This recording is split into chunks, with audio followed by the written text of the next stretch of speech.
আপনি ভিডিওতে যে গ্রামটাকে দেখছেন এটা ভারতের এমন একটা গ্রাম যেখানে কোটিপতিরাও থাকে কাঁচা বাড়িতে। হ্যাঁ, এই গ্রামে আজব এক রীতির উপর বিশ্বাস করে সবাই কাঁচা বাড়িতেই থাকে। জায়গাটা হলো রাজস্থানের আজমির জেলায় এবং গ্রামটির নাম হলো দেবমালি।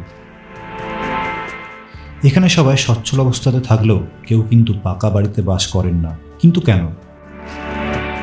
আসলে এখানে একটা পাহাড় রয়েছে এবং পাহাড়ের ওপরে আছে ভগবান দেবনারায়ণের একটি মন্দির। দেবনারায়ণের প্রতি ভক্তি থেকে শুরু হয়েছে এই নিয়ম।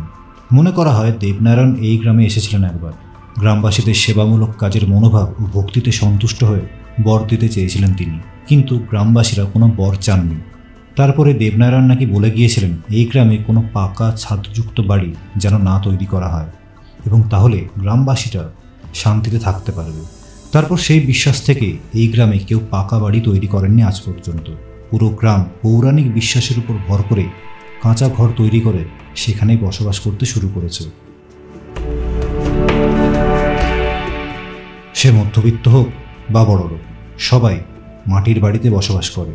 ভিডিওটি ভালো লাগলে চ্যানেলটি সাবস্ক্রাইব করে সঙ্গে থাকুন।